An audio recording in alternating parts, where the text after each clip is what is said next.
Je suis venu au niveau de la direction de l'enseignement supérieur. Nous avons fait une évaluation diagnostique en mettant sur la table vraiment tous les éléments factuels qui vont nous permettre d'avoir une bonne posture. Et dans ce cadre-là, nous avons envoyé Dr Omar Sagnon au Maroc pour vraiment s'inspirer du modèle marocain. Et ce que nous avons vu ici, on ne l'a pas dupliqué, mais on a adapté notre propre dispositif. Les Olympiades, ce sont des élèves du secondaire, mais nous, on a misé sur une pépinière. On a fait une détection depuis la classe de 5e et de 4e. Et ce sont ces élèves-là que nous encadrons. Pour dire, je vais y revenir, Ahmed Babou, on l'a détecté depuis la classe de 5e.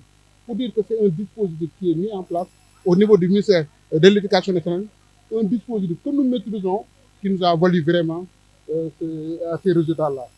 Et parce qu'aussi, on a mis en place une équipe d'encadreurs, aussi bien au niveau central qu'au niveau déconcentré. Voilà ce que nous avons eu. J'en ai parlé en 2016.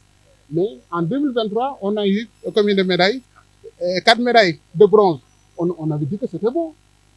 Hein? En 2024, on a eu 7 médailles, dont 4 médailles en argent. Cette année, notre slogan, c'était quoi? Le Sénégal vise l'or. Et aujourd'hui, nous avons 9 médailles, dont 2 en or.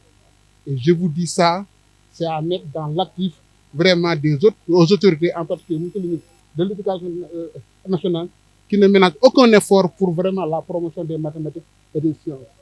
Je vous dis, ces élèves-là qui nous viennent de Botswana sont tous des lauréats du concours général. Là-bas, une fois la compétition terminée, alors on scanne les copies.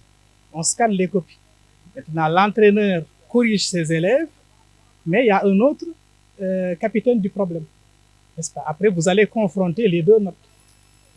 Donc, si vous êtes d'accord, voilà, sinon vous allez voir le médiateur, sinon vous allez l'amener au niveau de l'Assemblée. Donc, pour vous dire que c'est très rigoureux, et ensuite, il épluche véritablement les notes pour voir est-ce qu'il n'y a pas de cas de fraude, etc., etc.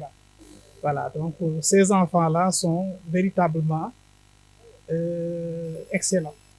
Donc, ce sont des enfants faciles à encadrer, très corrects, très polis, et également ils aiment les mathématiques. Et ils sont très intuitifs, parce que les problèmes qu'on donne là-bas, donc je les partageais partout, n'est-ce pas? Les professeurs l'ont vu, mais ils savent que ce sont des problèmes extrêmement difficiles. Donc là, voilà, on vise la crème. Donc là, c'est comme la Coupe d'Afrique des Nations. On était allé là-bas comme la Coupe d'Afrique. Mais également, il y a ce qu'on appelle IMO. Au niveau, il y a les Olympiades internationales de mathématiques. Donc cette année, ça va se tenir en Australie. Bon, mais malheureusement, pour des problèmes de visa, on ne va pas participer parce que c'est très compliqué. Donc, on n'est pas surpris de ces résultats parce qu'on a suivi les élèves. Depuis 2023, on a vu l'amélioration des performances des élèves. Et c'est pour cela qu'on a tenu à accompagner le ministère encore cette année en tant que marraine exclusive.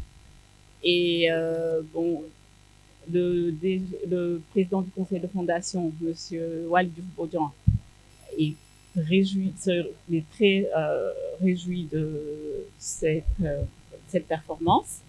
Et il compte vraiment renforcer l'accompagnement, bien sûr, pour pouvoir permettre au Sénégal de mieux se positionner encore d'un point de vue panafricain ou sous-régional, si je puis dire, et aussi international. Nous sommes extrêmement fiers et d'abord très honorés d'avoir pu participer à ces Olympiades. Ensuite, nous sommes très fiers de notre performance. Ce fut un travail d'équipe et tout le monde a dû se donner corps et âme et se sacrifier pour qu'on obtienne de si bons résultats. Ce n'était pas très évident, surtout au début par rapport au format des épreuves. Je n'étais pas vraiment habituée à travailler comme ça, mais après on commençait à s'habituer. C'était sur 2 journées, donc ça nous donnait l'occasion de nous parfaire par rapport à la méthodologie. Les mathématiques sont une discipline très intéressante et très passionnante et les jeunes devraient davantage s'y intéresser et essayer de voir au-delà de certains stéréotypes qui considèrent ça comme une matière compliquée.